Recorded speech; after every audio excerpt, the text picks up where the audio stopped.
En la antigua Roma, la escultura no solo tuvo una finalidad estética, sino también pública y propagandística, para recordar y exaltar la figura de los antepasados y de los grandes personajes romanos, así como de los acontecimientos históricos que condujeron a la gloria de Roma. Por ello, los valores de belleza ideal, de perfección y armonía del arte griego se supeditaron en favor de la reproducción fiel de la realidad y del testimonio de la historia y de la verdad. Representaron seres y hechos reales y concretos, ciudadanos y personajes romanos, no tipos ideales como prototipos de belleza. Si bien los romanos adoptaron los modelos y principios de la escultura de la Grecia clásica, la principal característica de su escultura fue el realismo, influido por las tradiciones latinas, etruscas y por la escultura helenística. Los etruscos realizaron sarcófagos con retratos bastante realistas del fallecido, de cuerpo entero y reclinado, a veces con su esposa, en una especie de banquete ritual de carácter funerario. La tradición latina del culto a los antepasados exigía que las familias patricias elaboraran máscaras de cera del rostro del difunto, las llamadas imagines maiorum, que se exhibían en el altar doméstico en el atrium de la casa y que eran exhibidas en las ceremonias públicas como muestra del orgullo de la gens. Inicialmente eran mascarillas de cera, pero con el tiempo fueron sustituidas por esculturas de bronce o de mármol que reproducían fidedignamente el rostro del difunto. Por otra parte, el sentido práctico y el interés por lo concreto del pueblo romano les hizo representar las cosas tal y como son, no mediante convencionalismos en búsqueda de una pretendida belleza ideal. De ahí surgió su interés por dejar memoria de lo acaecido y por la historia, y también por narrar de un modo veraz las hazañas de un pueblo guerrero y conquistador, que quiere dejar constancia de las mismas al servicio de la grandeza de Roma y como propaganda de sus triunfos y de sus gobernantes. El realismo de la escultura romana también influyó en el naturalismo de la escultura helenística, que se impuso por encima del idealismo de la escultura clásica griega, de la que, no obstante, adoptaron sus principales principios, como la mímesis de la naturaleza, el antropomorfismo, el canon, las proporciones, el contraposto, etc. Los materiales y técnicas principales empleados en la escultura romana fueron el bronce fundido a la cera perdida, en ocasiones dorado, y el mármol tallado. Como la escultura griega, esta también se policromaba.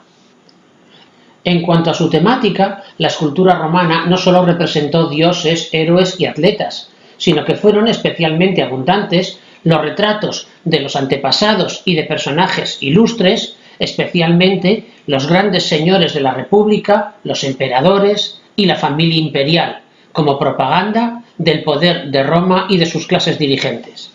También se rememoraban y describían los hechos gloriosos de Roma mediante relieves narrativos que contaban historias verídicas. Fueron también muy abundantes los relieves ornamentales, como los roleos, las guirnaldas vegetales y los bucráneos. Los principales géneros escultóricos, y que se convirtieron en las dos principales aportaciones de Roma a la escultura, fueron el retrato realista y concreto, bien en forma de busto, de cuerpo entero o ecuestre, y el relieve, especialmente el de carácter histórico y narrativo, que servía para la glorificación de Roma y de sus gobernantes y como memoria de sus hazañas. También se desarrollaron los relieves de carácter funerario en los sarcófagos y los relieves decorativos. Esta escultura, típicamente romana, convivió con abundantes talleres de copias de esculturas griegas y helenísticas que llenaban las colecciones privadas y adornaban los jardines de villas y palacios, gracias a las que conocemos la escultura griega, al haberse perdido la mayor parte de sus obras originales. El retrato romano recoge la herencia del helenismo, pero especialmente de las culturas etrusca y latina primitivas, a través de las imagines maiorum. Cuando las máscaras de cera se convirtieron en esculturas de mármol o de bronce, heredaron la fidelidad en los rasgos de aquellas máscaras mortuorias.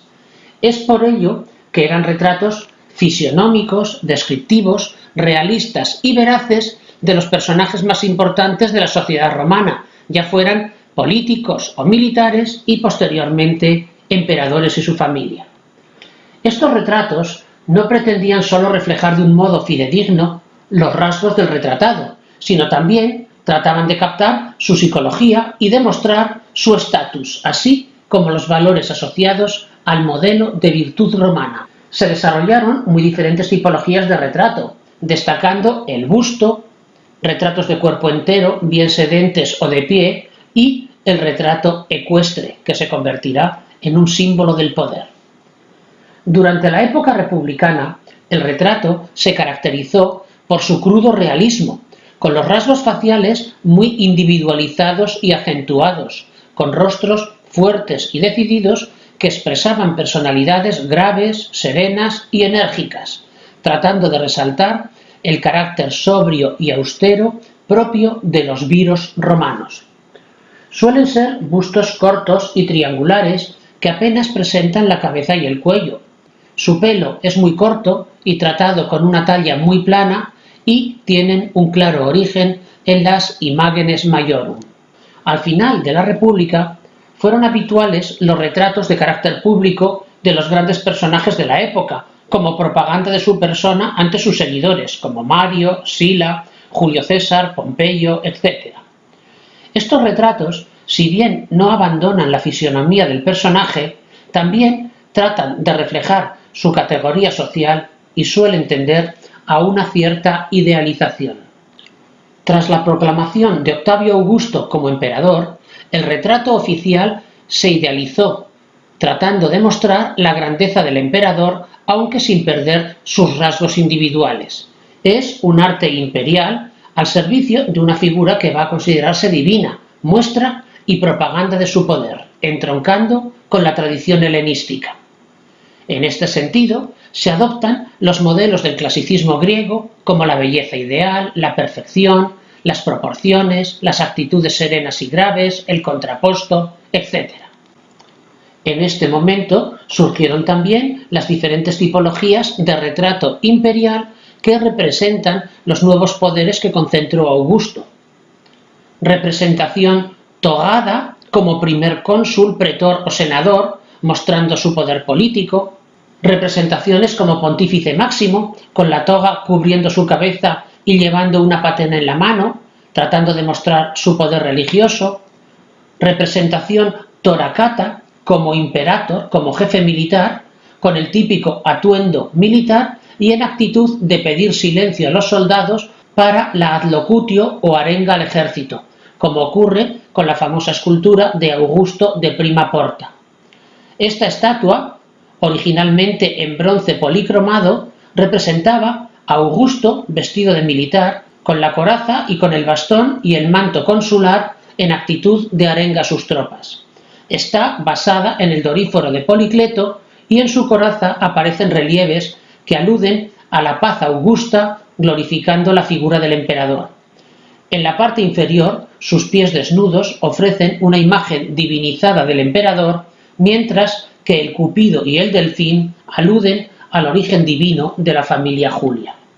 Incluso, en ocasiones, llegaron a aparecer representaciones apoteósicas de los emperadores, es decir, divinizados, habitualmente con su cuerpo desnudo, coronados por laurel o con los atributos de alguna deidad como Júpiter, Marte, etc. También en este momento apareció la escultura ecuestre del emperador, símbolo del poder, aunque de este tipo no se ha conservado completa más que la del emperador Marco Aurelio del siglo II, dado que al realizarse en bronce se fundieron posteriormente para otros usos. Esta escultura de Marco Aurelio, realizada en bronce dorado y fundido a la cera perdida, representa al emperador a caballo con el manto o paludamentum y las botas de soldado, en actitud de pasar revista a sus tropas o como ofrecimiento de paz, con su brazo extendido. Lo más curioso es que no lleva un atuendo de guerrero, sino una túnica, como los filósofos, referencia a la dimensión intelectual y no solo político-militar del emperador.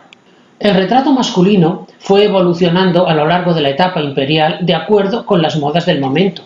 Así, durante la dinastía Julio-Claudia se mantuvo el idealismo iniciado con Augusto. Todos los rostros poseen un aire familiar, con el pelo corto, algo más largo que en la República, y cayendo en mechones suaves y ondulados sobre la frente. Los rostros están rasurados y suelen presentar una expresión serena, al estilo clásico griego. La dinastía Flavia vuelve el realismo y el busto se va alargando hasta alcanzar los hombros y los pectorales. El peinado comienza a abultarse y los mechones se hacen algo más amplios. Durante la dinastía Antonina, el cabello suele estar rizado y aparece la barba, muy especialmente desde la época del emperador Adriano, trabajándose a trépano y creando contrastes pictóricos de claroscuro. El tamaño del busto aumenta, llegando a comprender pecho, hombros y comienzo de los brazos. Desde la época de Adriano se percibe una mayor influencia helénica, idealizando las obras, y también se hizo habitual remarcar los iris del ojo y la pupila con círculos concéntricos rehundidos. Tras Marco Aurelio y con la dinastía Severa se incrementó el recargamiento decorativo y se acentuaron los contrastes de luces y superficies, así como los efectos de claroscuro. En la época bajoimperial, la figura imperial se muestra alejada de sus súbditos.